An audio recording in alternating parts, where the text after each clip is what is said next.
Hello, Internet. I've been thinking a bit again, and it's about theories and systematical systems that we are supposed to follow, basically to fit in with the group. So, I've been studying psychiatry a little bit in basic form, and it has it boggles me because what they teach is contradicting to a lot of things that we are trying to prevent. So it's a bit hypocritical, because it functions one way but not the other, and living in a democracy, that doesn't work if it works for one side but not the other. And I've been thinking about this a little bit, not as much when I was younger, but a lot of things that I believed when I was younger I have stopped believing because I've seen the difference, and it's just a power swap. It's not a solution. So I'm gonna call this racist and offended theory. So, anything that is evolved into a mental concept is something that you can work on unless it is set in stone as certain religions work. But when it comes to social manners, things can change with times. You have norms of different kinds and cultures that can get born out of nothing, because you don't have a culture that you want to belong to, and you can basically make up your own. How do I want to live my life? And well, depending on your economic status, that is more or less likely that you can. Anyways, let's get into it. So, the ground concept of racism is the belief of a superior race. So the belief is there. So that's where it started. You believe that someone is superior in a manner. So simply a belief. Now we have a system when you can become a racist, depending on what you say. So if you say something, you can become a racist. You're wrong. You're something bad. You said something that you're not allowed to say that word. So even if you're not, you don't believe in superior race, but you say the word that is considered to be racist, that now you are a racist. You have been created to be a racist, and people can now hate and shame you with social reasons. They are allowed socially. In most countries, they wouldn't have a lawful right to treat you bad, or they can't legally beat you up, or they cannot legally do things to you, but they can report you or sue you or stuff like that. So which means they they might not have socially, if they beat you up, they might get support from there will be no victims. There will be no victim because there will be no witnesses. You understand the problem? So people can commit crimes against you now for some reason. So I think the system of this has in turn created the offended theory. So you are now empowered by your victim status. Females do this, feminists. They can say that men are mansplaining things. You might say bitch.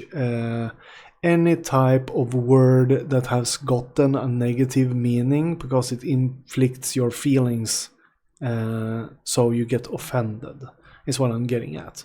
So it doesn't have to be racism anymore. It can be distaste for trans people, gay people. It can be if you're against a religion or anything that is you don't like. You're not allowed to dislike it, and you're not allowed to speak out against it, because the person getting offended is empowered by you saying things that you can't say that.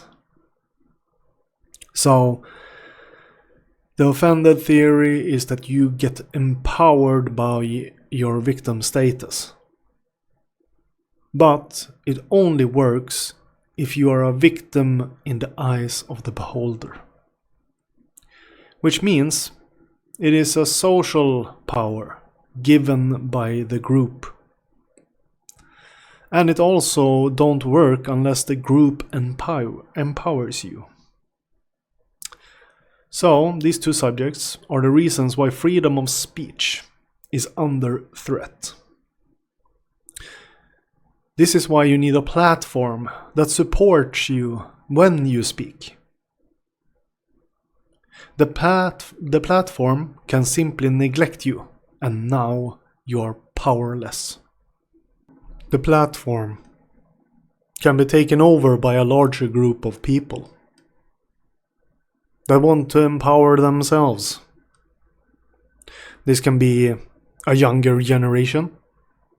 This can be the older generation. This can be a different group that moves in. It can be anything. Religion, ethnic reasons, by even with a simple thing like integration. Someone needs to take the seat. Someone needs to drive.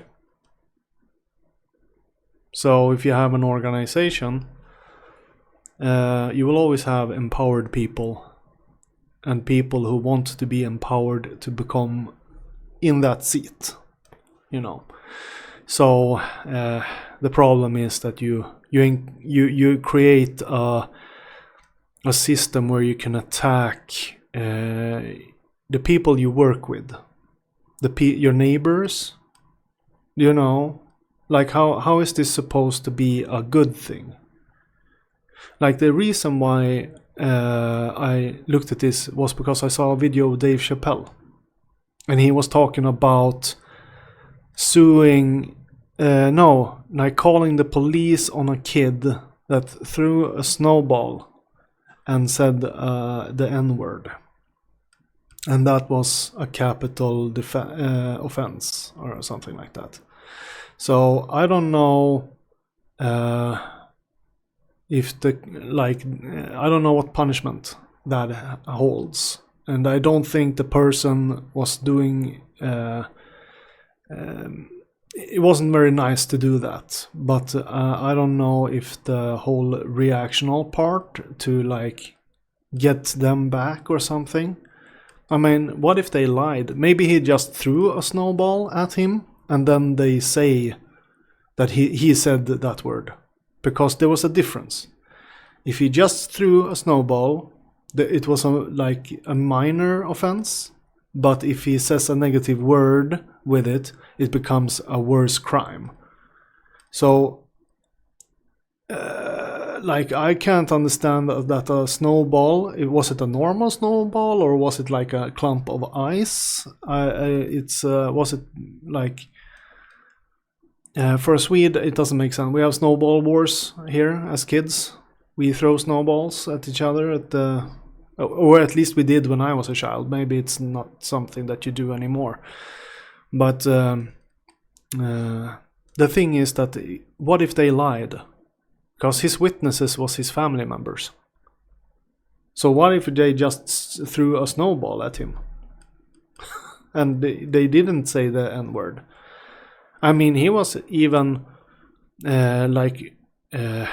they stopped at a red light and he was like trying to open the car door and wanting them to get out, and was speaking about if a black person tells you white kids to get out of the car, don't do it because they don't want to talk. So that's basically him wanting to beat the shit out of them, which might be a reasonable response if you feel offended by snowballs. You don't want to be hit by snowballs. I mean, I get pissed over shit when people treat me bad as well. So I don't think getting pissed at people who treat you like shit as something negative or wrong. Like, his reaction was wrong. But him wanting to beat the living shit out of them might be a feeling that is rightful in feelings, but the act of beating them up is not. But then he gets this empowerment where he can now call the police and make a court case about it. So in a way that can maybe keep people from being the idea is that you don't have to you don't have to do your own justice. There is a way to get justice. But what if people lie and deceit? Because that's the problem. That's the problem. It's a way to empower themselves. These two subjects can be used in lies, in deceit, and help people to manipulate.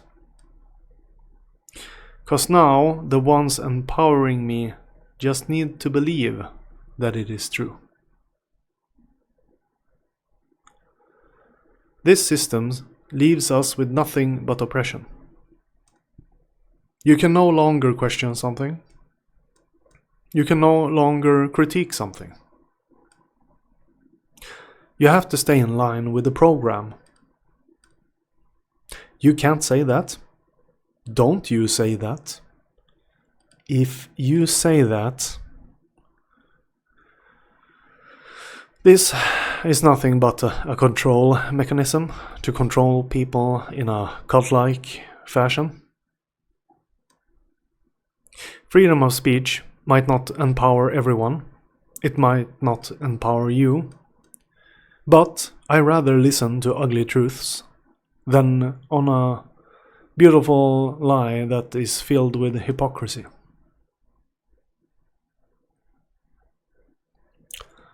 And how can you tell if a person lies or manipulates you? That is usually something that you find out at a later date. You have already taken a stance. You might have already treated someone poorly. And then you realize that this person is not a bad person at all. Someone whispered some shit in my ear and I believed it. Like, for example, in Dave Chappelle's case. He did a stand-up where he talked about using the system to attack white people who throws snowballs. And I don't know if this is a giant problem in the United States, but I don't think that you're like making the situation better. And it's even worse if people do what Dave Chappelle did, but they are lying. And now you have white people getting dragged into court and they are trying to defend themselves like they are lying. I have not done this. And then you just get your court case because you get judged on what's in the papers, not on if it actually happened.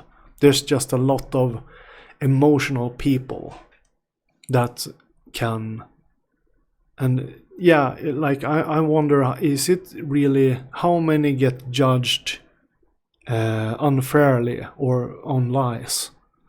Because people will lose faith in the system, and people will stop socializing altogether with the other people, which means that we cannot talk with each other. We cannot coexist. We will be ghosts to each other. And if we do communicate, it will be a charade. It will be fake. You don't know me. I know that you're trying to dig into my thoughts and what I think and believe, but I know that you're only doing this to report me, to make me lose my job, to get suspended from school, to not get ahead in life. You have said this, you have said that, now you can't be a politician or you can't be this. So it's just a control mechanism where you can actually ruin other people's lives by being very psychotic. Like it's very like, who wanna live in that world? I don't. I mean, it's there's a lot of stuff that is getting quite shitty over in Sweden when it comes to thought control and what you can say and what you can't say. So we didn't have that problem when I was growing up. And that logic was something that you saw on American TV. And now it's here. And it's like, it's all shit. I don't know how you stand that crap. I'm sorry. But I don't like it. I think it's very oppressive. And I don't know how it's gonna be making us integrate better with each other. Because it just feels like we are trying to like lie to each other. It's very weird. Well, thanks for listening, Internet.